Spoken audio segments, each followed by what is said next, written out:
لو قلت لك ان الشبه هيختفي من شعرك في خلال ساعه من غير صبغه ولا حنه هتصدقيني؟ والله العظيم النتيجه دي هتخليكي تقفي قدام المرايه مش مصدقه نفسك. الطريقه اللي هقول لك عليها النهارده معموله من مكونات طبيعيه لكن تاثيرها اقوى من الصبغه. بتنزل على الشعر تنضفه وتغذيه وتعيد له لونه الطبيعي من الجذور. الاقوى انها مناسبه للرجاله وللستات، وناس كتير جربوها وقالوا ان الشيب اختفى حرفيا من اول استعمال. لو تعبانه من الشيب اللي بيطلع فجاه ولون شعرك بيضايقك، شوفي الفيديو للاخر هتفهمي الطريقه اللي اتسمت سر الاجداد وللصالونات بدات تمنعها من قوتها. مبدأ الله يسعدك ويفرح قلبك، ما تنسيش دعم اختك بلايك للفيديو. الله يسعدك يا رب دنيا واخره، وما تنسيش تدعمي الفيديو بالشير الكتير عشان غيرك يستفيد، وما تنسيش الصلاه على سيدنا محمد في الكومنتات. اول حاجه هنبدأ نشتغل عليها هي الاوراق الكنز الرباني العظيم ده. هنعمل بيه النهارده طريقه لعلاج الشيب بشكل نهائي وبصفه نهائيه. احلى حاجه في الوصفه دي انها كمان هتلاحظي انها بتطول لك شعرك جدا، بتنبت عندك الفراغات، بتوقف لك التساقط، بخلاف ان هي بترجع لك شعرك للونه الطبيعي. هتبداي تجيبي اول مكون معايا وهو اوراق الغار او ورق اللوري. هنا بقى ورق اللوري بيبدا يطحن معايا لحد ما يبقى ناعم جدا جدا. بتجيبيه مطحون انت ممكن من عند العطار او انت بتطحنيه بنفسك في البيت لحد ما يبقى بودر خالص زي ما انت شايفه كده. انا هاخد منه معلقتين كبار ممسوحين او معلقتين هرميين كده صغيرين من اوراق الغار المطحونه. بعد كده هبدا ان انا استخدم عليها معلقتين كبار ممسوحين نفس مقدار بالظبط اوراق الغار من الشاي العادي. طبعا الشاي غني عن التعريف. اجدادنا زمان ما كانوش بيصبغوا شعرهم تماما، كانوا بيستخدموا الطرق دي لعلاج شيب الشعر من غير صبغه ولا حتى حنه. هبدا ان انا استخدم معلقتين من الشاي واحطهم بالشكل ده كده على اوراق الغار المطحونه. ركزي معايا بقى في الطريقه اللي جايه دي، علشان المكون ده مش بس من الحاجات اللي بتعالج الشيب ومعروف بفعاليته لعلاج الشيب، لا هو المكون ده كمان من الحاجات اللي بتنبت الفراغات، بتدي تكثيف وبتطول الشعر جدا. هتبداي ان انت تاخدي حفنه كده زي ما انت شايفه كده من اوراق السدر. ورق السدر يا جماعه كنز للشعر حرفيا، لازم تستخدميه مع وصفه علاج الشيب لان هي هتساعد على علاج الشيب وفي نفس الوقت هتديكي تكثيف وتطويل لشعرك. لو انت عايزه شعرك كمان يطول ويبقى كثيف وقوي، هبدا ان انا اضيف حفنه كده من اوراق السدر على المكونات. وممكن تستخدمي اوراق السدر المطحونه، لو هتستخدميها مطحونه هتحطي منها معلقه واحده بس، قدامها معلقتين من اوراق الغار المطحونه ومعلقتين من الشاي. بعد كده هتبداي ان انت تحطي عليهم حوالي 10 حبات كده من القرنفل او المسمار. طبعا القرنفل من الحاجات الممتازه للشعر، بتحفز الدوره الدمويه، بتنبت الفراغات، لكن فعاليتها في علاج الشيب قويه جدا. هتبداي تاخدي 10 حبات من القرنفل او المسمار وهتضيفيهم مع بعض بالشكل ده كده.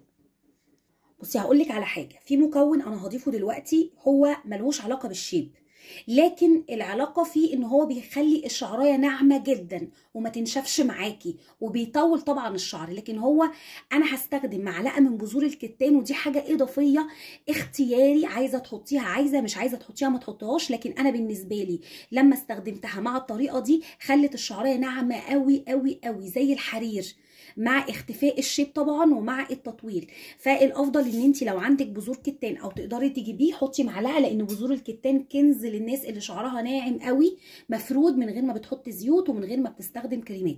فمعلقه بذور الكتان دي اختياري، لكن هتفرق معاكي قوي قوي في النعومه وفي لمعان الشعر. بعد كده هنبدا نحط على المكونات بتاعتي كوبايتين كبار من الميه، كوبايتين كبار. المكونات دي لازم تغلي كتير على نار هاديه لمده 10 دقايق لحد ما تبقى مركزه معايا قوي. انا محتاجاها انها تغلي لمده 10 دقايق كاملين عشان نتاكد ان كل الاعشاب اللي انا حطاها معاكي دي تبدا تنزل كل الفوائد اللي فيها. هتبداي ترفعيها على النار، اول ما تبدا تغلي تدخل على الغليان بتبداي توطي النار وبتعدي 10 دقايق على نار هاديه، منها الميه بتاعتك ما تنقص كتير، وكمان تبدا ان هي تبقى مركزه معاكي قوي. يعني 10 دقايق بالظبط على نار هاديه وبتبداي تقفلي عليها النار على طول. بعد ما المكونات غلت معايا هنبدا ان احنا بقى نصفيها كامله، وبقى معايا ماء معجزه لعلاج الشيب بشكل فعلي ونهائي احلى حاجه فيه ان هو مش بيديكي صبغه مؤقته، لا هو بيعالج الشعرايه نفسها وبيعالج الشيب بين جذوره. وزي ما قلت لك هو هينعم، وهتلاحظي في تكثيف التساقط بيختفي معاكي. طيب دلوقتي الميه المعجزه دي هنشتغل عليها حالا، واحنا كده عملنا بدايه الخلطه. تعالوا دلوقتي نبدا نعمل كريم لعلاج الشيب بشكل فعلي، ويبدا في خلال ساعه يخفي لك الشيب. وبعد كده هقولك على السر اللي مش هيخلي الشيب يرجع لك تاني، وكمان بدون رجعه نهائيا. هتبداي ان انت تجيبي معايا هنا الميه دي، وتجيبي معايا كده اي طاسه كده متوفره عندك او حله، وهتضيفي حوالي نص كوبايه صغيره من الميه دي، نص كوبايه فقط صغيره. وبقيت كميه الميه دي محتاجينها ضروري جدا عشان هنشتغل عليها في حاجه تانية. بعد كده هتبداي ان انتي تحطي على الميه دي معلقه كبيره خالص من البن او القهوه، لكن الافضل تستخدمي القهوه اللي مش محوجه، والقهوه الغامقه. اهم حاجه تكون قهوه معايا غامقه. القهوه اللي معايا فاتحه شويه، لكن انتي حاولي تغمقي لون القهوه على قد ما تقدري. وبعد كده هتبداي تدوبي القهوه معايا كويس قوي على الميه دي. شايفين جمالها؟ حاجه كده تحفه بجد يا بنات، مركزه قوي قوي، نتائجها سريعه قوي معاكي، وان شاء الله هتجيب معاكي نتائج سريعه جدا. بعد ما هتقلبي القهوه معايا كويس قوي، هتبداي تحطي عليها فقط نص معلقه صغيره من بودره السدر المطحونه، وهندوبها كويس قوي مع المكونات بالشكل ده. لو عايزه تستخدمي نص معلقه من الحنه هتبقى حلوه برضو جدا جدا معاكي. حاطين كميه بسيطه هتبقى بديل لاوراق السدر المطحونه لو ما عندكيش اوراق سدر مطحونه. وهقلبهم مع بعض. بعد كده هبدا ان انا اضيف عليهم نص معلقه او معلقه كده صغيره من النشا. الله يسعدك لو وصلتي لحد الدقيقه دي، الله يسعدك. ما تنسيش دعمي بلايك للفيديو، ما تنسوش الصلاه على سيدنا محمد في الكومنتات، الله يجعله في ميزان حسناتكم. هبدا ان انا ادوب النشا معايا كويس قوي. بصي بقى ركزي معايا، لان المكونات كده كده تقيله، فمش هتاخد وقت خالص على النار. انا محتاجاها بس ان هي تلمس النار، تتقلب تقلبتين اتنين فقط. اول ما تحسي انها تقلت حاجه بسيطه اقفلي النار عليها على طول عشان ما تكتلش منك. وهوريكي شكلها معاكي هيبقى عامل ازاي. بصي بقى على الجمال والروعه واللون الجميل ده. شوفي بقى لما تستخدميها على شعرك، وشوفي بقى كميه الفوائد اللي انت هتحصلي عليها، والشيب هيختفي معاكي، ولون شعرك هيبقى تحفه تحفه بجد. من الحاجات اللي لما هتجربيها لعلاج الشيب بجد هتنبهري من نتائجها. بصي بقى، احلى حاجه فيه ان هو فيه بذور كتان، وبذور الكتان بجد لو حطيتيه هتفرق معاكي في النعومه، لانه بينعم الشعر قوي قوي. هتبداي ان انت تقلبيهم لحد ما تحسي كده ان السخونه بدات تهدى شويه، حتى على الاقل تهدى شويه.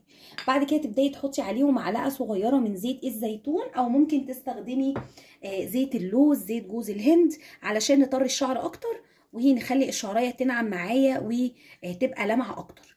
وهتبداي تدوبي زيت الزيتون معايا كويس قوي على الخلطه دي. شايفه الجمال؟ تحفه.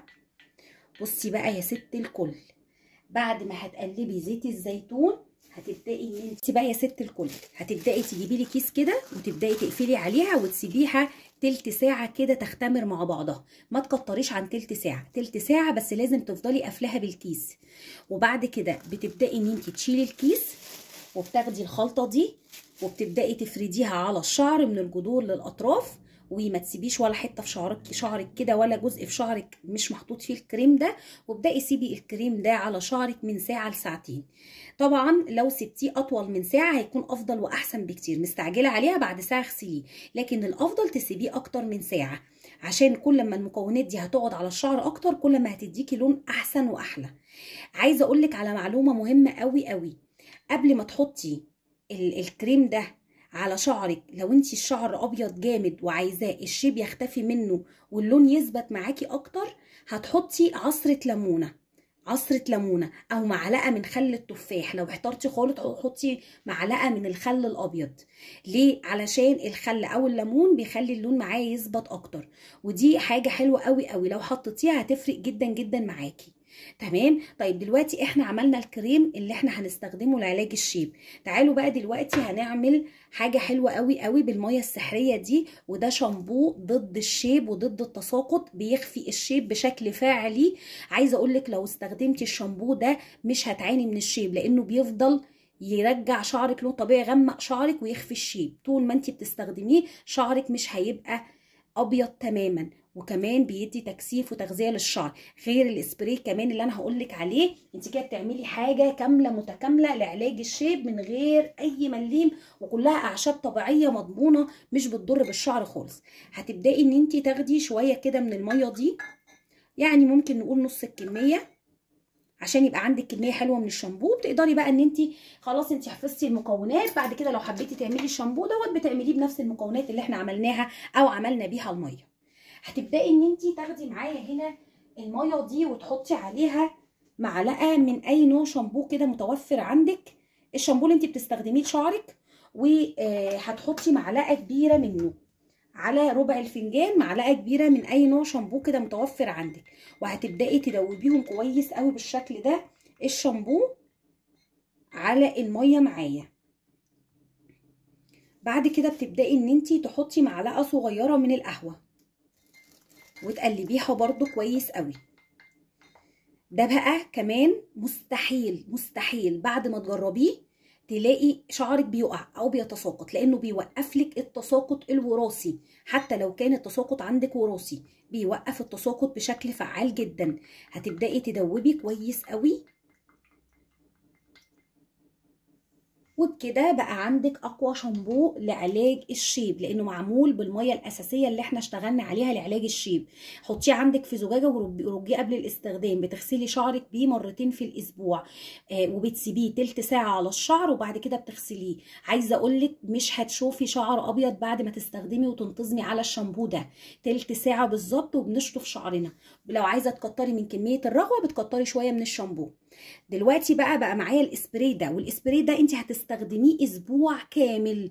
اسبوع كامل هتستخدميه، والافضل تستخدميه اسبوع مرتين في اليوم، وبعد كده لمدة شهر كامل بتستخدميه مرة واحدة بس في اليوم قبل ما تنامي. ليه؟ لانه برضو بيعالج الشيب من جذوره. احنا مش بنعمل حاجة مؤقتة او صبغة مؤقتة للشيب، لا احنا بنعمل حاجة بتعالج الشيب. دلوقتي انت كل ما عليكي ان انت هتجيبي المية دي وتعصري عليها عصير نص ليمونة بالشكل ده كده، وتروحي نقلها عندك في بخاخ وترجيها قبل الاستخدام، وبنرشها على الشعر اول اسبوع مرتين في اليوم. بعد كده هنستخدمها مره واحده بس في اليوم قبل ما ننام لمده شهر. عايزه اقول لكم انت بتعملي حاجه لعلاج الشيب، جربيها وشوفي بعينيكي النتائج بجد هتبهرك. استخدميها علشان تترحمي بقى من الصبغات والحنه، والشعر الابيض ما يبقاش موجود معاكي. يا رب اكون قدرت افيدكم. اشوفكم على خير والسلام عليكم.